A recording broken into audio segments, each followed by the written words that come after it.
to move, I think, to sanction the largest banks in Russia.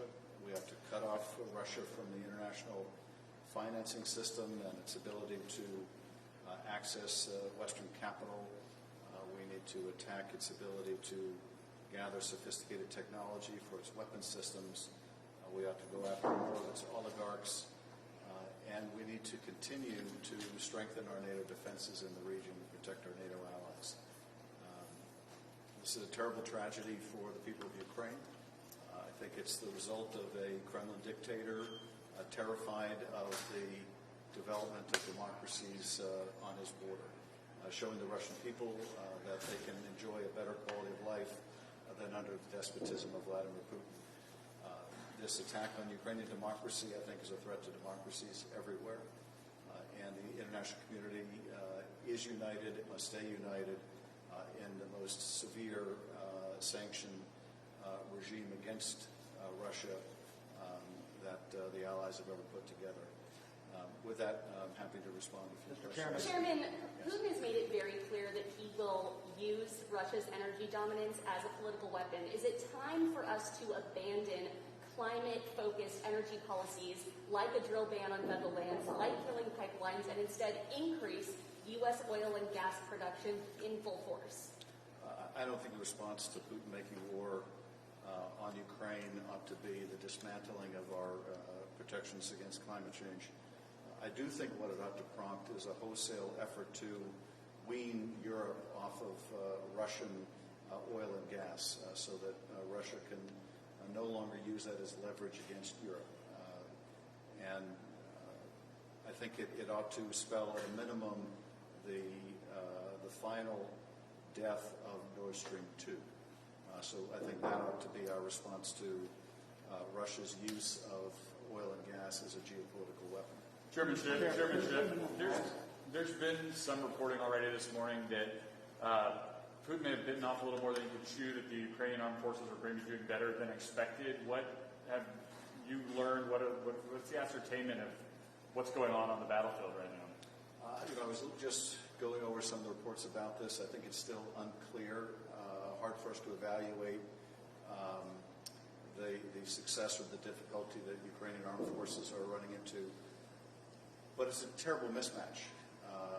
The Russians, I think, have the military capability to overwhelm Ukrainian forces, but Ukrainians are determined to fight and to protect their homeland. And while I think we are likely to see Russia very quickly overrun Ukraine, I also think that this will be a long and bloody campaign, a pointless, needless, disastrous campaign. That may take months and it may take years. And all along the way, we need to have Ukraine's back. Can I follow up? No boots on the ground. Do you think there's any situation where we could engage in the American troops? I don't think there's any situation where we're going to have American boots on the ground in Ukraine. We will defend our NATO allies, and the Biden administration has moved personnel to NATO countries to make sure we shore up NATO defenses. In Congress, I think we stand ready to provide additional support to help protect our NATO allies. But I think the President has made it very clear we're not going to war in Ukraine, but we will honor our Article 5 obligation to our NATO allies. Why do you think sanctions this time and compare them to how the sanctions were imposed after Crimea in 2014? What makes this time different? Well, we have to hope that the sanctions that are imposed now are far more severe than anything imposed in 2014, and that they're sustained as long as Russian forces occupy Ukraine, and I hope some will go on indefinitely. The Russian people need to be made to understand the folly of their dictator. That's not going to happen unless there's long-term sustained sanctions. The sanctions were never going to deter Putin if he was determined to invade, and as I said from the very beginning of the Russian accumulation of forces, it seemed to me apparent that this is what Putin was going to do, and nothing was going to stop him. But we can do a lot to make the costs to the Kremlin unsustainable, economically unsustainable, and by providing defense and military support to Ukraine, unsustainable for Russian forces. Chairman, could you talk about, so you mentioned cutting off Russia from the international finance system. Are there things that Congress needs to do to give the president more sanction authority, do you think? And what do you think Congress's role is going to be here, given the somewhat broad authority he has? You know, I think he probably has all the authority he needs.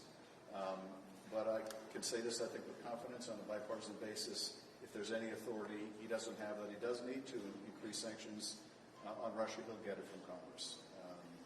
And I think the Congress, on a very bipartisan basis, will also be willing to provide whatever resources are necessary to help Ukraine defend itself. What is the concern domestically here about cyber attack? You know, we've heard that from DHS, that something is active, something is ongoing right now. What do everyday Americans need to know, and how do they guard against that? I think there are a couple of concerns in the cyber arena. The first is that Russian tools used to attack Ukraine in the cyber realm may not stay within Ukraine. We have seen in the past Russian deploy cyber attacks at a particular target, but those tools get into the wild and they cause global damage. So I think one pressing concern is that what the Kremlin is directing at Ukraine may not stay in Ukraine in terms of the cyber attack.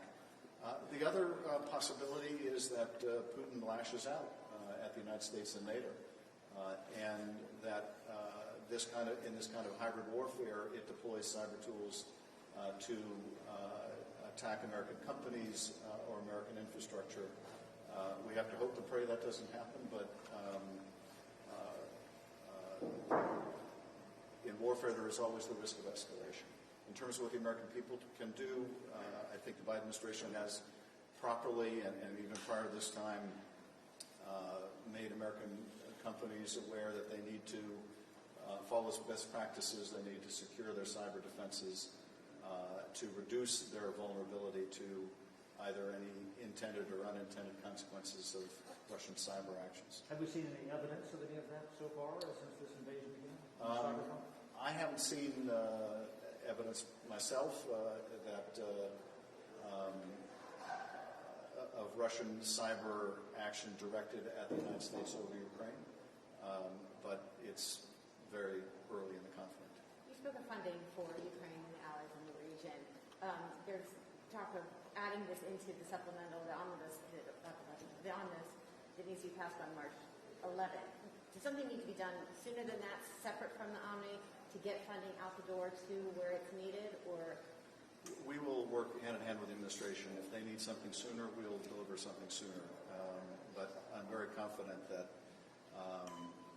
both parties understand the importance of providing assistance to Ukraine, to our NATO allies, and we will do that as promptly as necessary. And we will work to coordinate with the administration. And how much is that number going to need to go up now than it did 3 or 4 days ago before the turn happened? I don't know, but I think that Congress wants to make sure that our allies have the resources they need, and we will meet that obligation. Chairman. What's your message to Republicans? Are you in favor of cutting Russia off from SWIFT? Is that what you mean by financial? Yes, I am. Okay, thank you.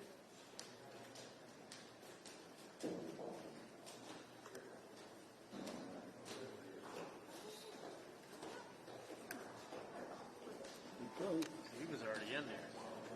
Yes, he was inside already. I'd have got him.